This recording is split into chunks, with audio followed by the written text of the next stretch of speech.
My name is Colette Owens. I'm 32 years old, and 3 weeks ago, my parents sent me a text message telling me not to come to their anniversary party because only high society guests were invited. I thought I was used to being pushed aside. 10 years without a single family Christmas photo. 10 years of being introduced to their friends as the one who works with old buildings. But that text message, it was different. It was final. So I stayed in my apartment that night, alone, just like they wanted. Then my phone rang. It was my sister Vivian, the one who never calls unless she needs something. Her voice was shaking. "Why did you hide this from the family? Mom and Dad just saw the news and—" I didn't hide anything. I just stopped explaining myself to people who refused to listen. Before I continue, if this story resonates with you, please take a moment to like and subscribe, but only if you genuinely want to hear what happened next. Where are you listening from right now? Drop your location and local time in the comments. I'd love to know. Now, let me take you back 3 years, to the day I received a project that would change everything. I grew up in the Owens household just outside Boston, a family that looked perfect in every Christmas card they sent out. Upper middle class, country club membership, the kind of people who measured success by which neighbor noticed your new car first.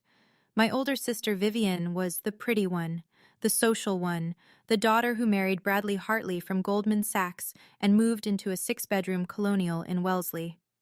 My parents couldn't stop talking about her. And then there was me. I chose architecture, specifically historic preservation, the kind of work that involves crawling through century-old attics and fighting to save buildings that developers want to tear down. My mother once introduced me to her book club as the one who does something with old houses. Construction, I think. My father was more direct. "When you have a real career," he told me one Thanksgiving, "we'll talk about putting you back on the Christmas card." Back on, like I'd been erased. The last time I appeared in a family photo was 10 years ago, at Vivian's wedding. I found out later that my mother had cropped me out of the version she posted on Facebook. "The composition looked better," she explained when I asked. I still have that original photo somewhere. In it, I'm standing at the edge of the frame, wearing a second-hand dress I'd found at a consignment shop in Cambridge. Vivian is in the center, glowing in Vera Wang. My parents are beaming at her. No one is looking at me. But here's the thing I didn't know then, the thing that would take me a decade to understand. My silence during those years wasn't weakness. It was fuel. And it was building towards something none of them could have predicted. 3 years ago, I got a phone call that changed the trajectory of my career. The Whitmore Estate, a 150-year-old landmark mansion in the heart of Massachusetts, had been scheduled for demolition. Developers wanted the land. The Historical Society had given up. Everyone assumed it was over, but the National Trust for Historic Preservation wasn't ready to let it go. They needed an architect who could present a restoration plan compelling enough to justify the $12 million budget. Someone who understood that old buildings weren't just structures. They were stories. They called me. I spent 3 weeks preparing my proposal. I researched every original blueprint, every renovation record, every newspaper article from 1874 onward. When I presented to the board, I didn't just show them what Whitmore Estate could become. I showed them what it had always been, and why that mattered. Margaret Caldwell, the executive director of the National Trust, signed the approval letter herself. I still have that email saved in a folder labeled Evidence, not because I thought I'd need proof someday, but because I wanted to remember the moment someone in power believed in me. For 18 months, I lived and breathed that restoration. I hand-selected every replacement timber. I tracked down artisans who still knew how to restore Victorian plasterwork. I spent 3 months on the front doors alone, 2 massive panels of quarter-sawn oak that had been rotting for decades. My parents never knew. I worked under my firm's name, not my own. I don't like attention. And honestly, I'd stopped trying to impress people who never planned to be impressed. But I didn't know then that my parents, of all the venues in Massachusetts, would choose Whitmore Estate for their 35th anniversary party, the building I'd saved, the doors I'd restored, the legacy I'd protected. Funny how life arranges its ironies. Let me tell you about last Christmas. I wasn't invited, of course, but I showed up anyway, Drove 2 hours through a snowstorm because some part of me still believed that maybe, this time, things would be different. My mother opened the door in a cream cashmere sweater, Hermes scarf draped just so around her neck. Her smile flickered for exactly 1 second when she saw me. "Oh, Colette, we weren't expecting you." "I brought a gift," I said, holding up a wrapped package, a first-edition book on European cathedral architecture. I'd found it at an estate sale and spent more on it than I should have. She took it without looking at the paper. "How thoughtful. I'll put it with the others." Inside, Vivian was holding court by the fireplace, showing off photos of her latest philanthropy event on her phone. My father was deep in conversation with a man I recognized from the news. Judge Harrison, a federal appointee and apparently a new addition to their social circle. When my father saw me, he didn't say hello. He just nodded once, then turned back to his conversation. "As I was saying, Judge, our daughter Vivian has been doing wonderful work with the Children's Hospital Foundation." Our daughter. Singular. I stood in that living room for 45 minutes. No one spoke to me directly. When my mother introduced me to a woman from her book club, she said, "This is Colette. She does renovations, hammers and things." The woman's smile was polite and dismissive. "Oh, how interesting." I left before dessert. On my way out, I passed the hallway table where my gift had been placed, still wrapped, with a sticky note on top in my mother's handwriting. "Regift to charity?" That was the night I made myself a promise. I would never again walk into a room where I wasn't wanted. 3 weeks before my parents' anniversary party, I was sitting in my apartment in Cambridge when my phone buzzed. A notification from a group chat I'd been removed from 2 years earlier. Owen's family. They'd added me back, just to send one message. "Colette, don't come to the anniversary party. Only high society guests will be there. We don't want to explain your situation. Mom and Dad." I read it 3 times. Not because I didn't understand, but because I wanted to make sure I wasn't imagining it. Your situation.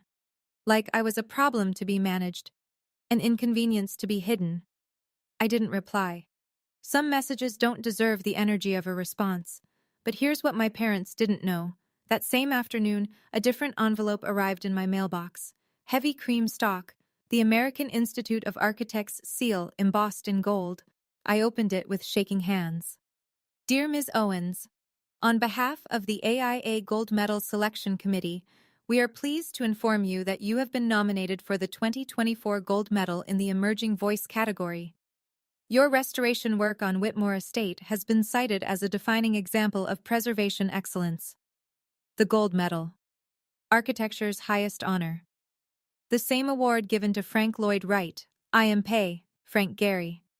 And at the bottom of the letter, one signature. Margaret Caldwell, Executive Director, National Trust for Historic Preservation. The same Margaret Caldwell that my parents, I would later learn, had personally invited to their anniversary party.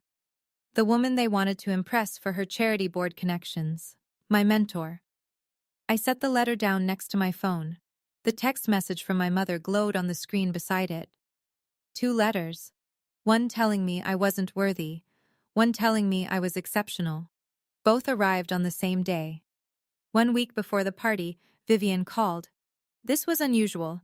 My sister doesn't call unless she wants something, information, validation, or someone to blame. I answered anyway, because old habits die hard. "Colette, how are you?" Her voice was honey-sweet, the tone she uses when she's performing. "I'm fine, Vivian. What do you need?" A small pause. "I just wanted you to know. I tried to convince Mom and Dad to invite you. I really did. But you know how Mom is about appearances." I said nothing. Waited. "Honestly," she continued, "it's probably for the best. You'd be uncomfortable around those people anyway. The Harrisons will be there, and the Pierces and some executives from Dad's old firm. It's not really your scene, you know? My scene. You know what I mean. All that small talk about vacations and investments. You'd be bored." She laughed lightly. "I'm doing you a favor, really." I almost believed her. That's the thing about Vivian. She's been gaslighting so long, she's convinced herself it's kindness. "So," she continued, And here was the real reason for the call. "What have you been up to lately? Anything exciting?" She was fishing, looking for information to share at the party, probably to prove she still kept in touch with her troubled sister.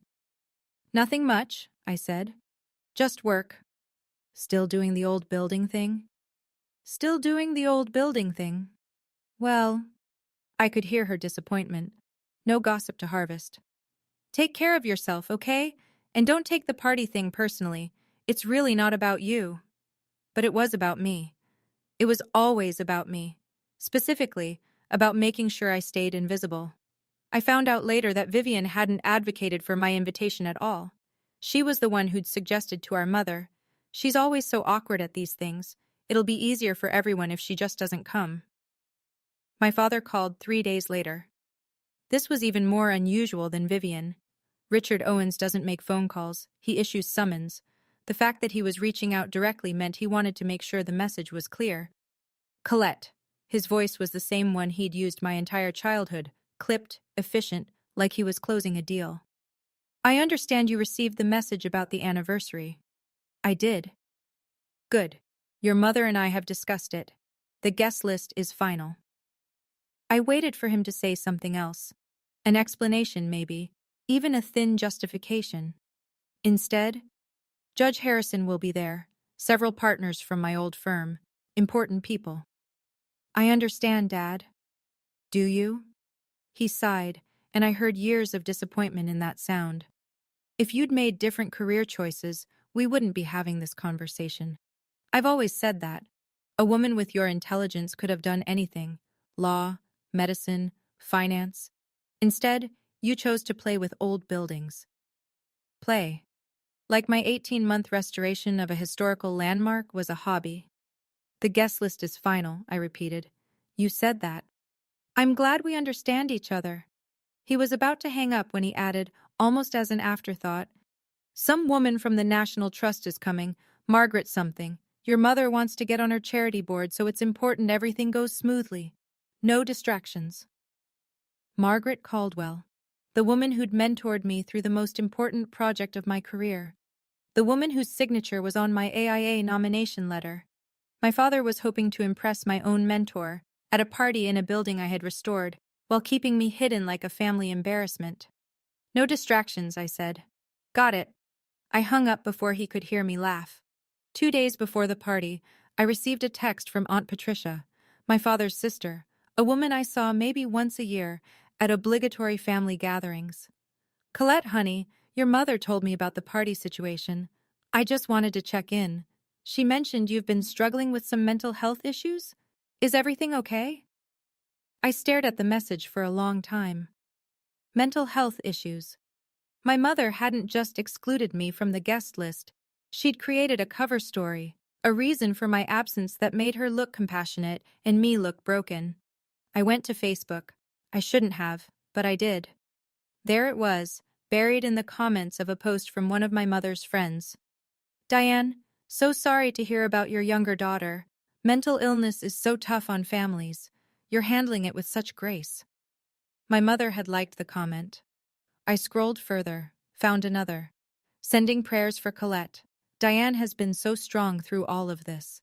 And my mother's reply, "Thank you, Susan. We're doing our best. Some children just struggle." I looked around my apartment, at the framed architecture awards on my walls, the stack of trade magazines with my projects featured inside, the email from the AIA sitting open on my laptop.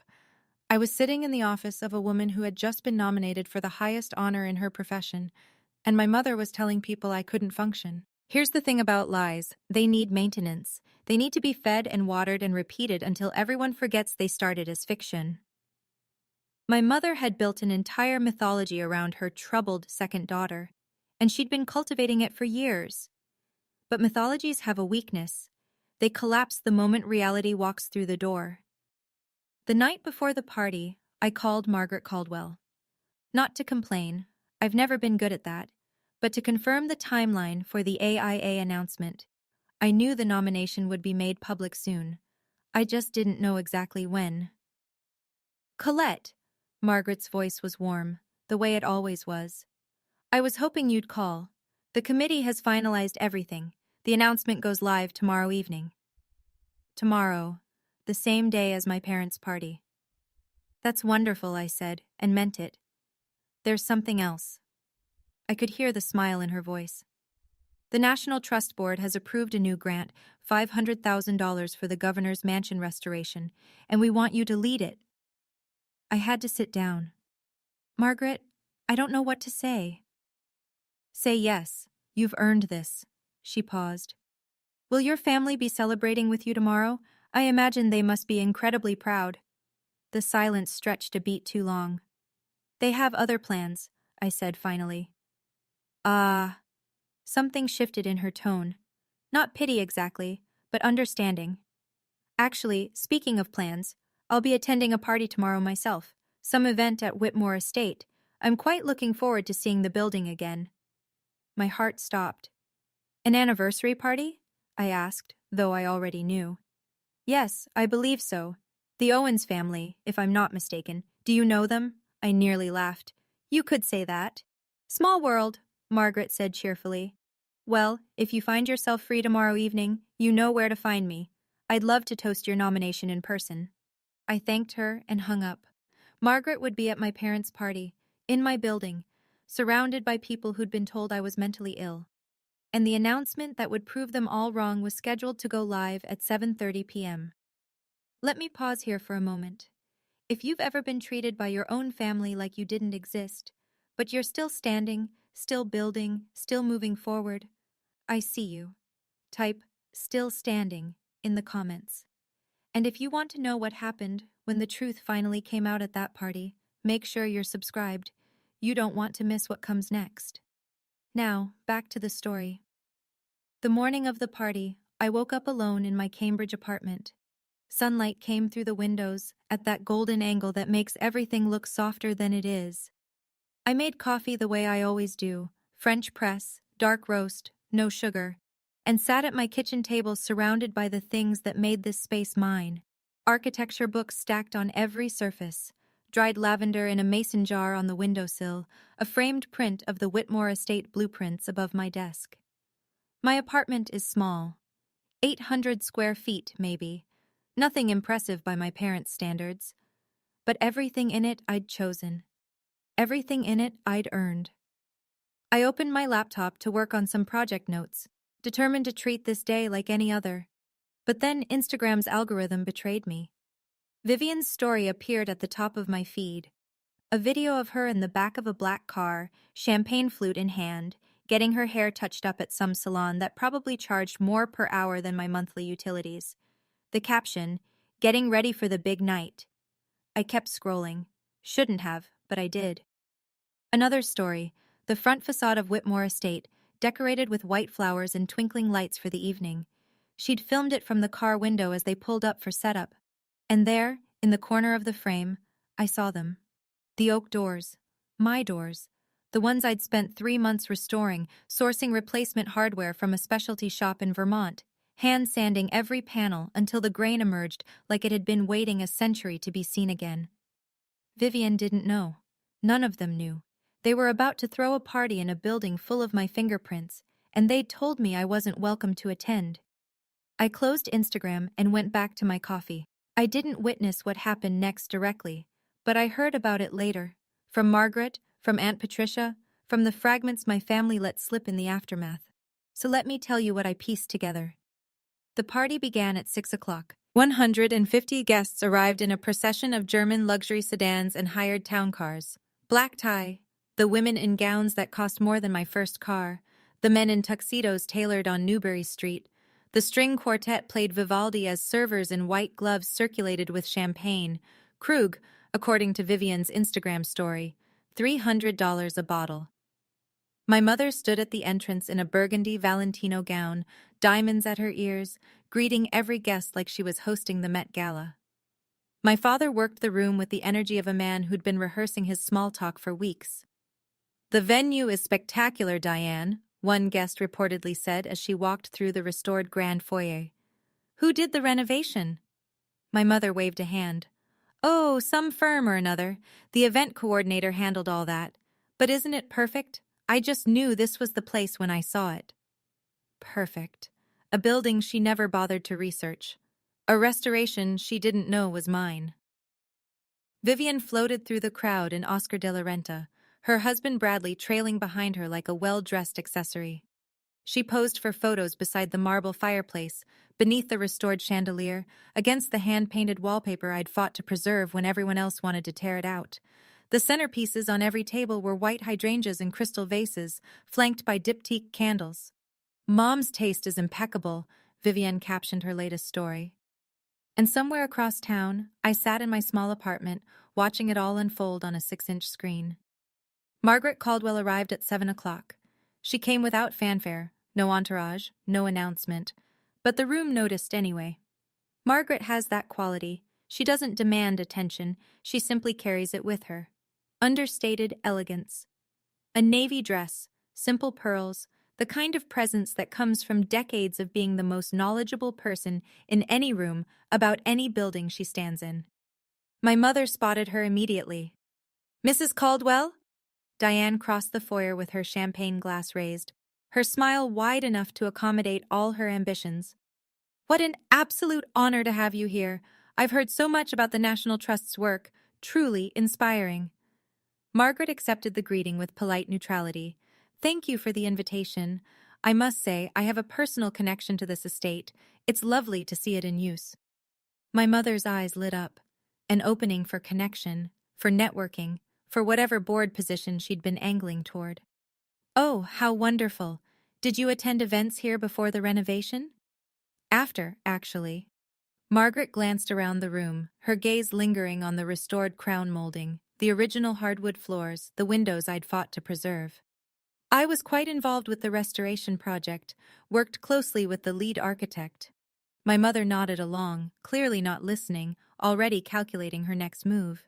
"Speaking of which," Margaret continued, "I was hoping to see Colette here tonight. Is she running late?" My mother's smile froze. For 1 second, just one, the mask slipped. "Colette?" She recovered quickly, rearranging her expression into something approaching concern. "Oh, she couldn't make it. She's not well, I'm afraid. You know how it is." Margaret's eyes narrowed slightly. "That's strange. I spoke with her just yesterday. She sounded perfectly fine."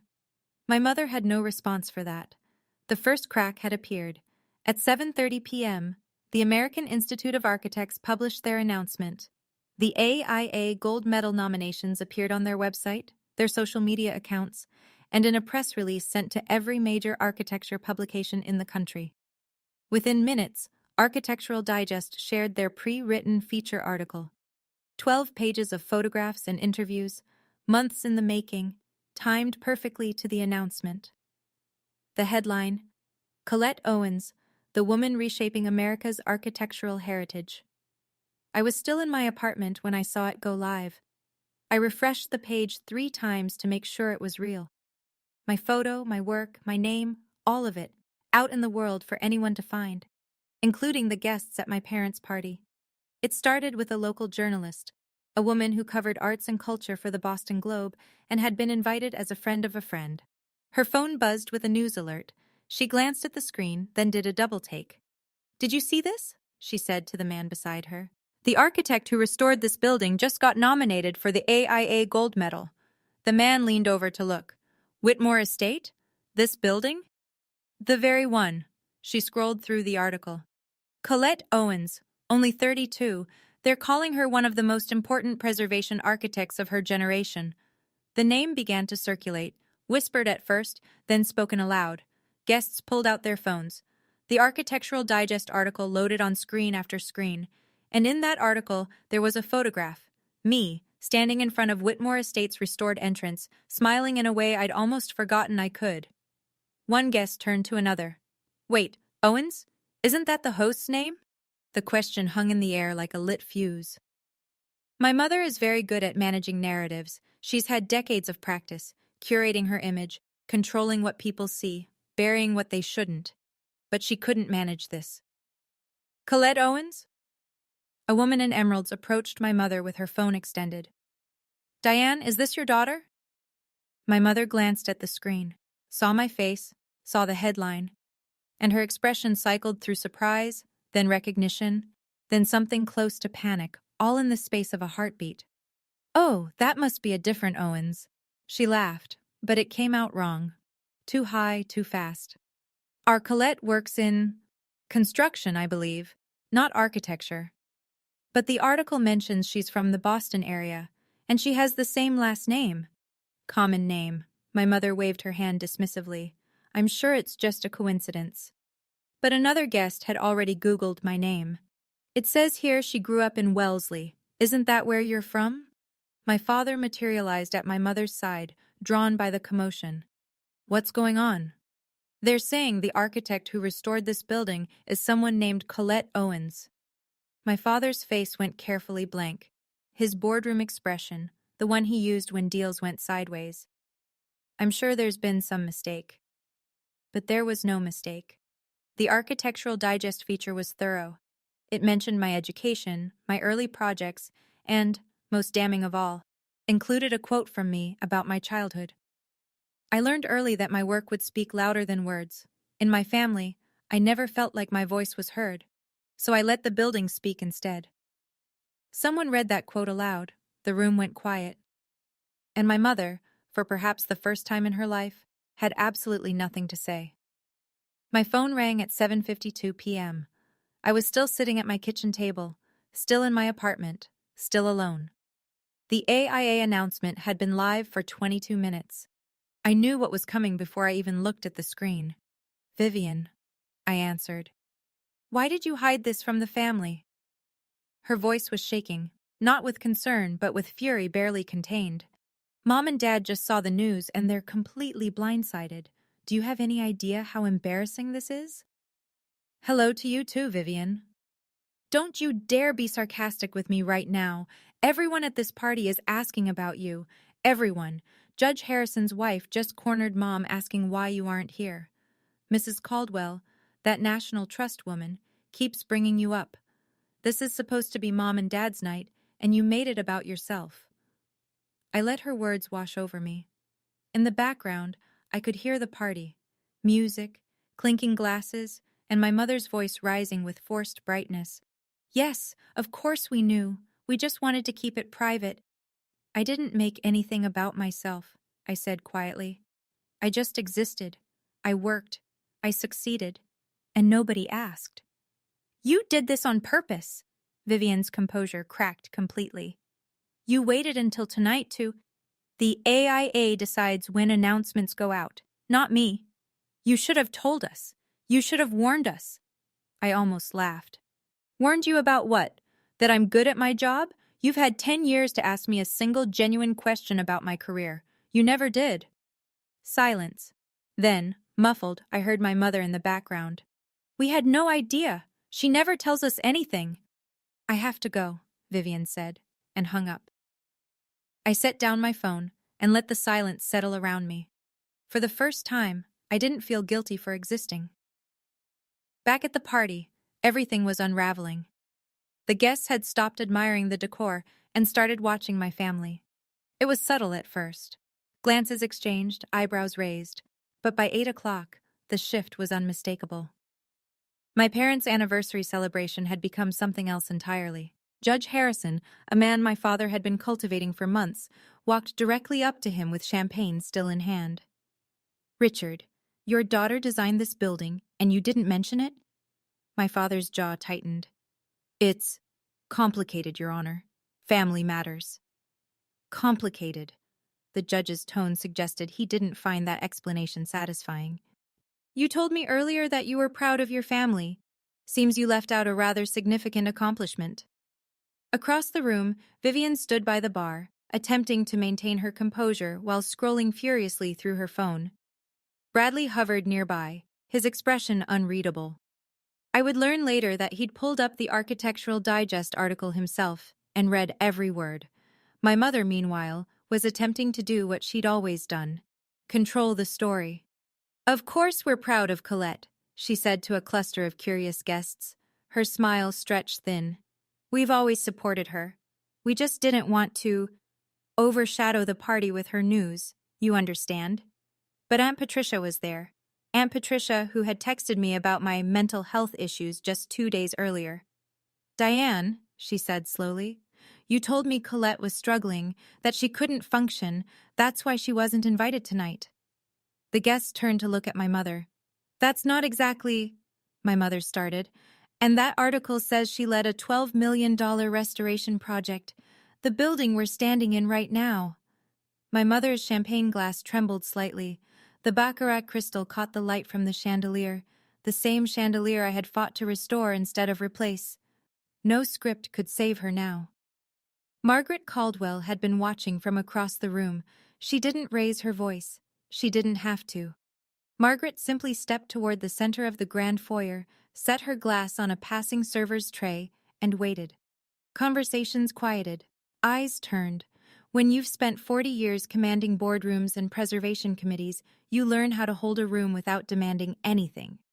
I hope you'll all indulge me for a moment, she said, her voice carrying with effortless clarity. I'd like to say a few words about this estate, and about the remarkable woman who saved it. My mother's face went pale. 3 years ago, Margaret continued, Whitmore Estate was scheduled for demolition. Developers had won. The Historical Society had given up. I attended the final board meeting expecting to vote for closure. She paused, letting the weight of that moment settle. Then a young architect walked in with a proposal, not just a plan, a vision. She had researched every original blueprint, traced every piece of hardware to its source, and created a restoration strategy so meticulous that our board had no choice but to fund it. That architect was Colette Owens.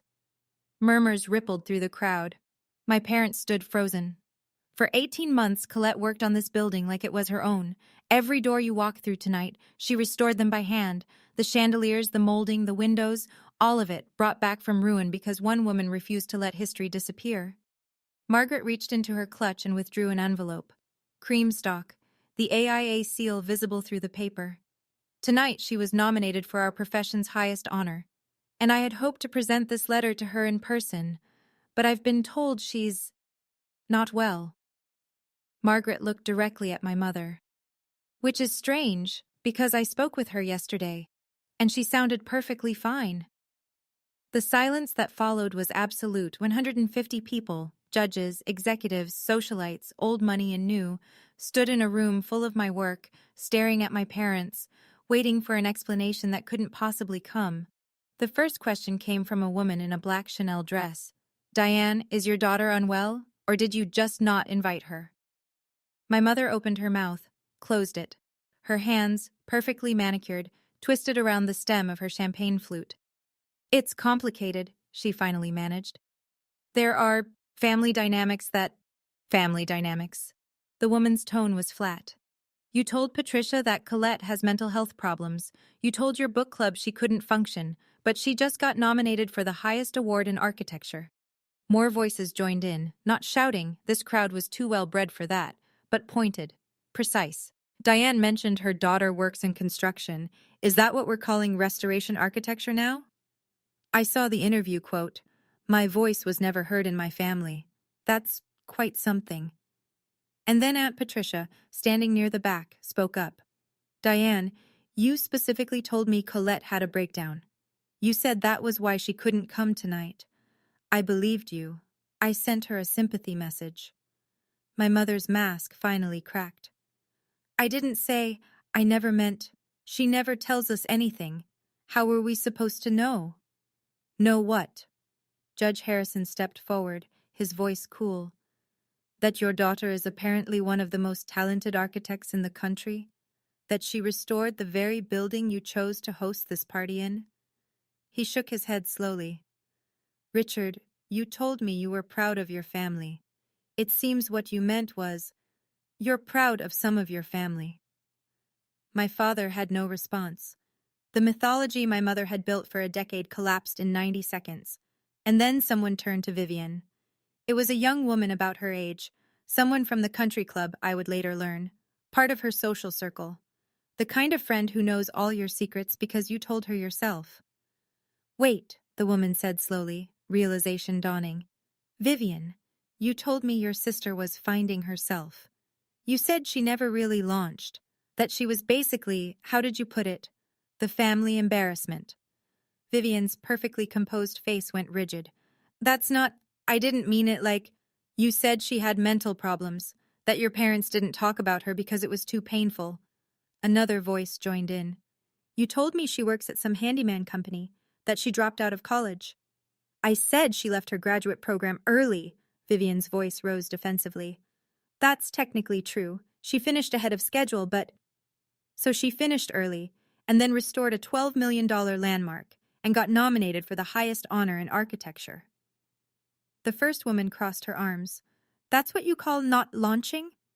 I could imagine Vivian standing there, her Oscar de la Renta gown, her perfect hair, her entire identity built on being the successful daughter, watching it all crumble. And then Bradley spoke. Her husband, the Goldman Sachs banker, the one she'd married to complete the picture of success. Vivian. His voice was quiet, but in the sudden hush everyone heard. You told me your sister was troubled, that she was the family shame.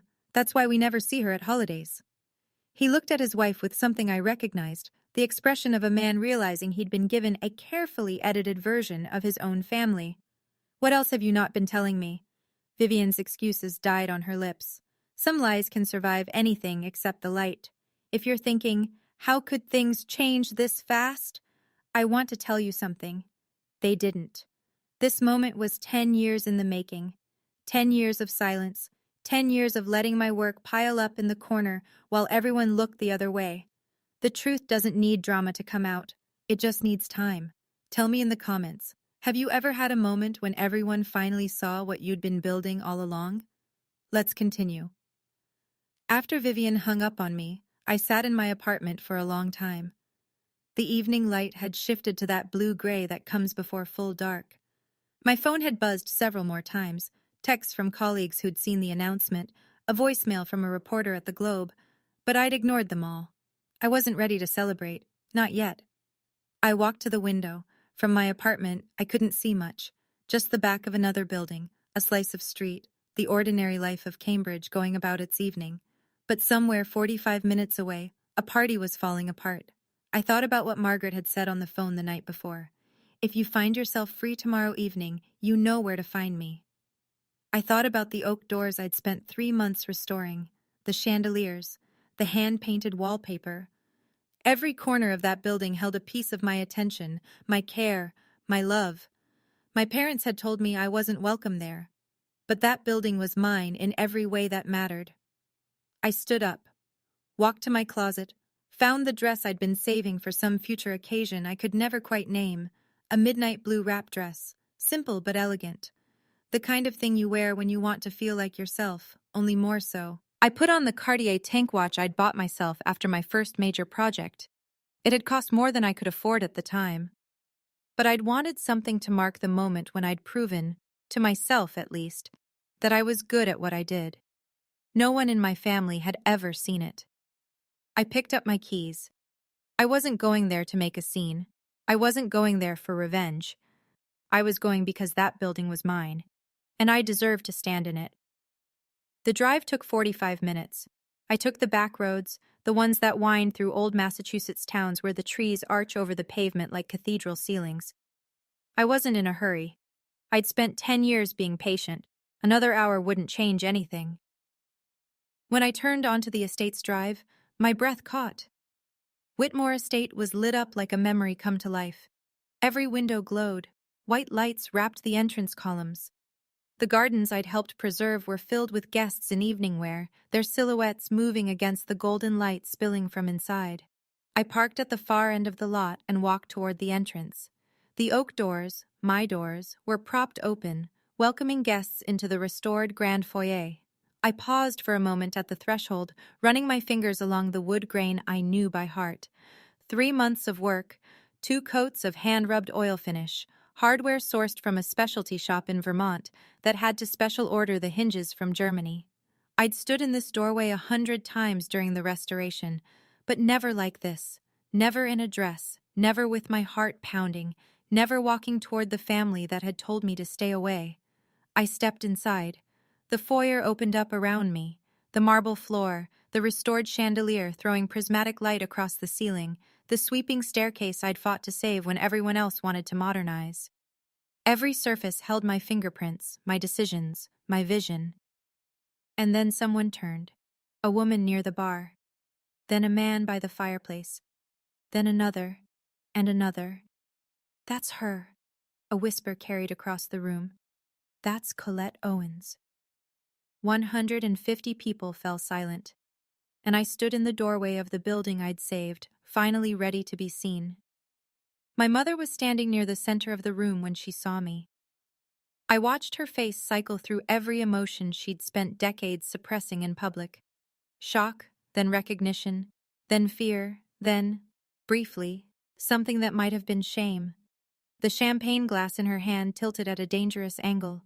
Her Valentino gown suddenly looked less like armor and more like a costume. My father stood beside her, his face carefully blank. The boardroom expression. I walked toward them, not rushing, not hesitating, just walking, the way you walk when you're going home. Margaret caught my eye from across the room and gave me a small nod. Permission, encouragement, support. I stopped a few feet from my parents, close enough to be heard, close enough for the guests nearby to hear too. Mom, Dad? My voice was steady, quieter than I expected. I got your message. I know I wasn't invited. My mother opened her mouth, but nothing came out. But this building was my project, I continued. 18 months of my life. Every door, every window, every piece of molding you've been showing off tonight. I designed the restoration. I supervised every contractor. I was here before sunrise and after sunset for a year and a half, making sure this place would stand for another century.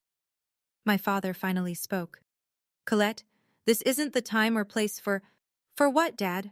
For existing? For being good at something? I wasn't angry. That's the strange part. I'd expected to feel angry. I'd earned the right to it. But standing there, in that room, I just felt clear. I'm not here to ruin your party, I said. I'm here because this place matters to me, even if I don't seem to matter to you. The silence that followed was the loudest thing I'd ever heard. My mother recovered first. She always does. Colette, sweetie. The endearment sounded foreign in her mouth, sticky, unpracticed. Of course we wanted you here. We just thought you'd be more comfortable at home. You know how overwhelming these events can be. Overwhelming. I repeated the word slowly, letting its hollowness echo. You told Aunt Patricia I had mental health issues. You told your book club I couldn't function. You told people I work in construction. A few gasps from the surrounding guests. Someone's phone was definitely recording. I could see the subtle angle of a screen, but I didn't care. My father stepped forward, his voice dropping to that low register he uses when he's trying to establish control. This isn't the time or place for family drama, Colette. You're embarrassing yourself. No, Dad, I held his gaze. I'm embarrassing you. There's a difference. Vivian appeared at my mother's side, her face flushed with anger and champagne. You always have to make everything about yourself, don't you? This is Mom and Dad's anniversary, their night, and you just had to show up and… I didn't make the AIA announce tonight, I said calmly. I didn't make Architectural Digest publish tonight. I didn't even know about this party until 3 weeks ago, when you all told me not to come. Judge Harrison's voice cut through from somewhere to my left.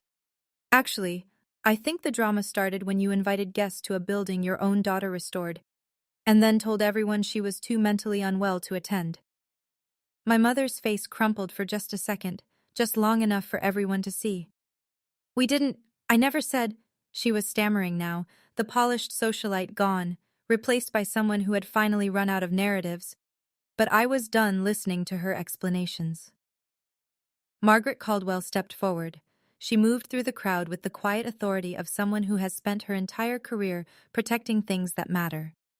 When she reached my side, she placed a hand briefly on my shoulder, a gesture so simple it almost broke me. Since Colette is here, Margaret announced, her voice carrying to every corner of the room, I'd like to share something I had planned to announce regardless of tonight's developments. The room went still.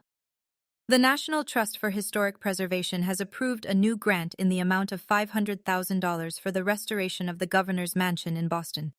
It's one of the most significant preservation projects we've undertaken in a decade. She paused, letting the number sink in, and we have selected Colette Owens to lead the project. For a moment, no one moved. Then applause began, scattered at first, then building, rolling through the room like a wave, real applause. From people who had no stake in my family's dysfunction, who simply recognized excellence when they heard about it. Margaret reached into her clutch and withdrew the envelope. The official grant letter, the National Trust seal embossed in gold. "This is yours," she said, pressing it into my hands. "You've earned this, not because of who your family is, but in spite of how they've treated you." I looked down at the envelope, felt its weight, understood what it meant. Not just the money, not just the project, but the validation. The proof, documented and official, that I was who I'd always believed myself to be. Behind me, I could feel my parents' eyes, my mother's silence, my father's rigid posture, Vivian's barely contained fury. But for the first time in my life, their opinions didn't matter. The room was applauding, and they were applauding for me. What happened next was almost too perfect. While I stood holding the grant letter, still processing what had just occurred, the guests began to approach. Not my parents, not Vivian, but me. Business cards appeared. Congratulations were offered. Real, genuine interest from people who had spent the evening thinking they were at a simple anniversary party and now found themselves witnessing something far more interesting. My mother stood alone by the fireplace. The women from her book club, the same ones who had sent her sympathy messages about her troubled daughter, were now carefully avoiding eye contact. I watched one of them whisper to another, both glancing at my mother with expressions that had shifted from deference to something closer to pity. Or maybe judgment. My father attempted to salvage what he could. I saw him approach Judge Harrison, hand extended for a shake that didn't come. "Richard," the judge said coolly, "I think you and I need to reconsider that golf invitation we discussed. I prefer to spend my leisure time with people who have their priorities in order." He walked away without waiting for a response. Vivian was standing near the bar, phone in hand, probably composing damage control Instagram stories that would never quite repair her reputation. But it was Bradley's face that caught my attention. Her husband, watching her with the expression of someone rearranging everything he thought he knew. Later, I would learn that Bradley had started asking questions. About what else Vivian had told him. About what other stories she'd constructed. Their foundation, so carefully built on image and assumption, had developed a crack that couldn't be plastered over, and Aunt Patricia found me in the crowd. "Colette." Her voice was small. "I'm so sorry. I didn't know. Your mother told me things that weren't true. I should have asked you directly." I nodded. What else was there to say? Before I left, I asked my parents for a moment. Not privately, there was no point in privacy anymore, but off to the side of the foyer, near the restored bay window that I'd spent 2 weeks repairing. A few guests lingered within earshot. I didn't care. My mother's face was blotchy beneath her makeup. My father's jaw was clenched so tight I could see the muscle jumping. Vivian had drifted away, whether from shame or self-preservation I couldn't tell. "I'm not asking you to apologize tonight," I said. My voice was calm, calmer than I felt. "I'm not even asking you to understand what you did wrong." My mother started to speak, but I held up a hand. "I spent 10 years trying to explain myself to you. 10 years hoping that if I just worked hard enough, achieved enough, you would finally see me. But you never did. You never wanted to." My father exhaled sharply. "Colette, this is hardly the time." "You're right," I said. "It's not. The time was 10 years ago, when you cropped me out of the family photos. The time was every Christmas I wasn't invited to. The time was 3 weeks ago when you texted me that I'd embarrass you in front of your important guests." I looked at them both, really looked, the way you look at something you're ready to release. "I'm done explaining myself. From now on, you can reach out when you're ready to see me for who I actually am, not before." My mother's eyes were wet. "Colette." "Not tonight, Mom." I stepped back. "I've said what I needed to say." I turned and walked through the oak doors I'd restored. And for the first time in my life, leaving my family didn't feel like running away. It felt like walking towards something. I learned about Vivian's situation in pieces over the weeks that followed. Aunt Patricia became my unexpected source of information. Apparently, being lied to about your niece's mental stability creates a certain solidarity. She called me a week after the party, her voice careful. "I thought you should know," she said. "Vivian and Bradley, they're doing a trial separation." I was standing in my kitchen, coffee growing cold in my hands. Because of what happened at the party? That was the catalyst, but apparently Bradley started asking questions afterward. About other things Vivian had told him, about her charity work, about her finances, about, well, a lot.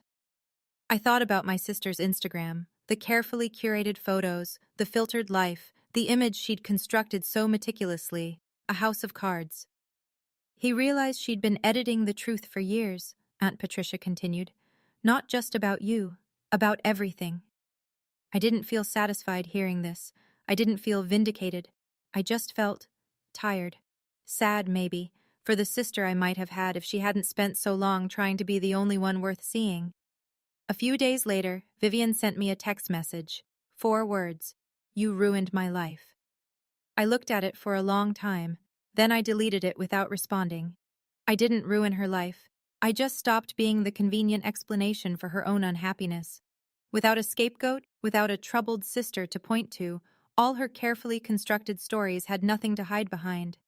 The truth doesn't ruin anyone. It just reveals what was already there. And sometimes, what's there isn't pretty.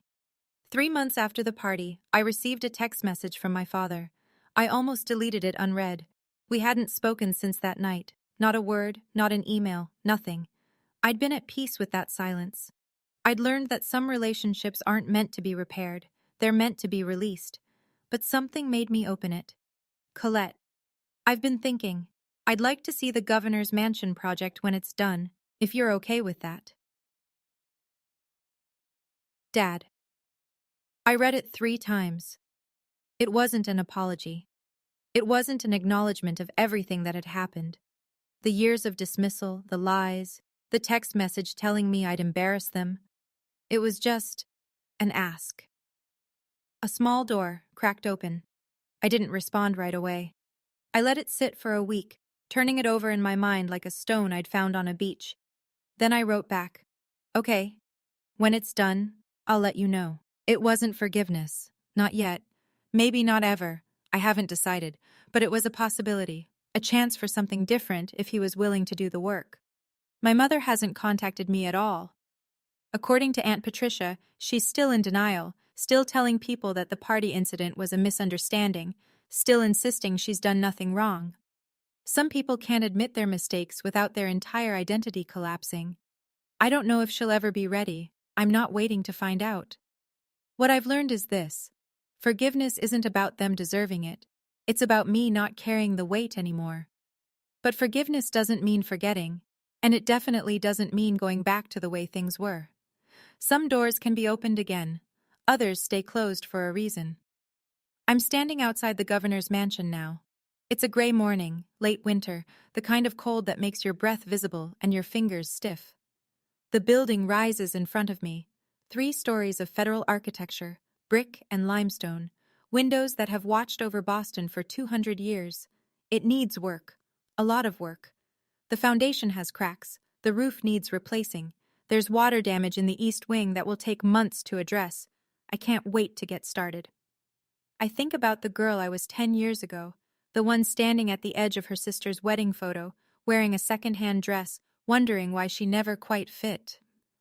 That girl spent so long waiting for permission, waiting for her family to see her, waiting for someone to confirm that she was worth something.